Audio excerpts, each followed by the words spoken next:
Peddi it's a sixer shot. Glimpse చూశాను భయ్యా, మామూలుగా లేదు. పెద్ది గ్లిమ్స్ లో రామ్ చరణ్ గారి లుక్ చూసినట్లయితే మామూలుగా లేదు. ఉర్రా మాస్ లుక్ కనబడుతున్నారు రామ్ చరణ్ గారు. బుచ్చిబాబు గారు అసలు ఏం ప్లాన్ చేశారో ఏం అర్థం కావట్లేదు. ఉప్పిన తర్వాత రామ్ చరణ్ గారితో ఎలాంటి మూవీ చేస్తారని అస్సలు ఎక్స్పెక్ట్ చేయలేదు. రామ్ చరణ్ గారి లుక్స్ చూస్తుంటే మతిపోతున్నాయి. ఈ రేంజ్ లో అవుట్పుట్ ఇచ్చారు, అది కూడా ఓన్లీ గ్లిమ్స్ తోనే. గ్లిమ్స్ ఎలా ఉన్నాయంటే ఇంకా ట్రైలర్ ఇంకెలా ఉండబోతుంది. సినిమా కాస్టింగ్ చూసినట్లయితే మీకు మతిపోతుంది పక్కాగా. కాస్టింగ్ లో చాలా పెద్ద పెద్ద వాళ్ళే తీసుకున్నారు ఈ మూవీకి. ఏఆర్ రెహమాన్ గారిని మ్యూజిక్ డైరెక్టర్ గా తీసుకున్నారు. జగపతి బాబు గారికి కూడా చాలా ఇంపార్టెంట్ రోల్ ఉండబోతుంది అంటే ఈ సినిమా. కెనడా యాక్టర్ శివరాజ్ కుమార్ కూడా ఈ సినిమాలో తీసుకుంటున్నారు. అండ్ జాన్వీ కపూర్ ఈ సినిమాలో మెయిన్ హీరోయిన్ గా ఉండబోతుంది. ఇంత పెద్ద కాస్టింగ్ తో ఒక ఎలాంటి ఫిలిం తీస్తారని చాలా క్యూరియాసిటీ అందరికీ ఉంటుంది. దానికి సుకుమార్ గారు ఆన్సర్ ఇస్తూ ఎలా అన్నారు, ఈ వీడియో చూడండి ఒకసారి. రామ్ చరణ్ ఏంట్రా, నేను ట్రై చేస్తా ఇంకా రంగస్థానం తర్వాత మాట్లాడలేదు. రామ్ చరణ్ ఓకే సరే, ఓకే రామ్ చరణ్ సరే మాట్లాడదాం అయితే. Okay next music AR Rahman. అరే నేనే థింక్ చేయలేదు, నేనే డ్రీమ్ చేయలేదు. ఏఆర్ రెహమాన్ గారు అంటే నువ్వు ఏఆర్ రెహమాన్ అంటే అసలు మాట్లాడము నో సరే వెళ్ళి మాట్లాడావు. సో ఈ convinces the week done true. Next heroine Jahnavi Kapoor అంటే ఎట్లా ఉంటుందండి, ఒకటి. నెక్స్ట్ శివరాజ్ కుమార్ ఏం మాట్లాడినా చాలా బిగ్ ఉంటుంది. బికాస్ వాడి సబ్జెక్టు, వాడి కాన్ఫిడెన్స్, వాడి సబ్జెక్ట్ కోసం కష్టపడే విధానం అంటే చాలా హార్డ్ వర్క్ చేస్తాడు. ముందు ఆ స్క్రిప్ట్ మీద తనకున్న డిమాండ్, తనకున్న కాన్ఫిడెన్స్ చూసారు. ఆ కాన్ఫిడెన్స్ అంతటిని ఇంత డ్రీమ్ బిగ్ చేసేటట్టు ఆలోచన చేస్తుంది. And Vijay all the best.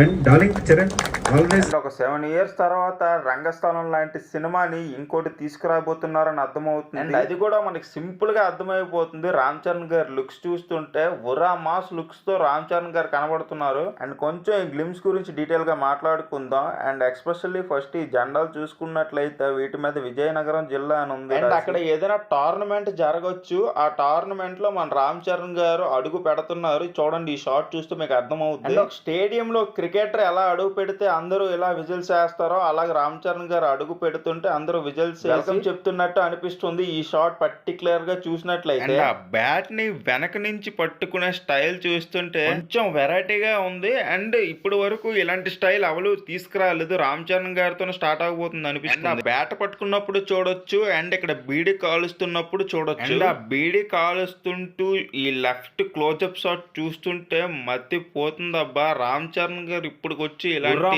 Genre అస్సలు టచ్ చేయలేదు. And for the first time touch చేశారు. ఎలా ఉండబోతుందో అర్థం కావట్లేదు. అండ్ ఇక్కడ ఎగురుతున్న ఈ షాట్ చూడండి. ఈ షాట్ పర్ఫెక్ట్ గా చూసినట్లయితే హనుమాన్ మూవీలో తేజ సజ్జా కూడా ఎలాగే ఎగురుతారు.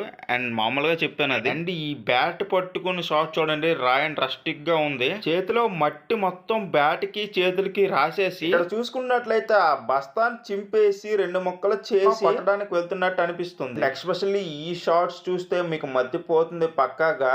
ఈ 3 షాట్స్ ఒక ఎత్తు అయితే, అండ్ ఇక్కడ 6 కొట్టిన షాట్ అయితే చాలా అంటే చాలా ఎక్స్పెన్సివ్ గా ఉంది ఈ shot. And Ram Charan is performed well. And ఒక విజువల్ వండర్ చూసినట్టు అనిపించింది ఈ గ్లిమ్స్ చూసినట్లయితే. బుచ్చిబాబు గారి స్క్రిప్ట్ సెలక్షన్ మరీ ఇంత బాగుంటుందని నేను అసలు ఎక్స్పెక్ట్ చేయలేదు. ఈసారి రామ్ చరణ్ గారికి పక్కాగా ఒక 1000 కోట్లు ఇచ్చేటట్టు అనిపిస్తుంది. ఆయన ఫస్ట్ సినిమా ఆయన ఉప్పినతోనే 100 crores క్లబ్ లో చేరిపోయారు. ఆయన డెబ్యూట్ ఫిలిం తోనే 100 crores క్లబ్ లో చేరి రికార్డ్ సృష్టించారు. అండ్ ఉప్పిన సినిమాలో విజయ్ సేతుపతిని విలన్ గా పెట్టి ఒక పెద్ద రికార్డే క్రియేట్ చేశారు. చూడాలి, ఈ పెద్ద ఫస్ట్ షాటే 6 అయ్యింది. ఇంకా మిగిలినవి ఇంకేమవుతాయో చూడాలి. దాదాపుగా 5 years గ్యాప్ తీసుకొని అండ్ టైం తీసుకొని ఈ మూవీని తీయబోతున్నారు బుచ్చిబాబు గారు. మూవీ అనౌన్స్మెంట్ కి 1 year, అండ్ ఈ గ్లిమ్స్ రిలీజ్ చేయడానికి 1 year, అండ్ ఇంకా మూవీ రిలీజ్ చేయడానికి 1 year. మొత్తం ఒక 5 years పడుతుంది ఈ మూవీని రిలీజ్ చేయడానికి బుచ్చిబాబు గారు. ఈ వీడియోని ఎంతవరకు చూసారంటే వీడియో మీకు ఎంతో కొంత నచ్చే ఉంటుంది. అండ్ వీడియో నచ్చినట్లయితే ప్లీజ్ లైక్ చేయండి, షేర్ చేయండి, అండ్ సినీ మ్యాటర్స్ ఛానల్ ని సబ్స్క్రైబ్ చేసి సపోర్ట్ చేయండి.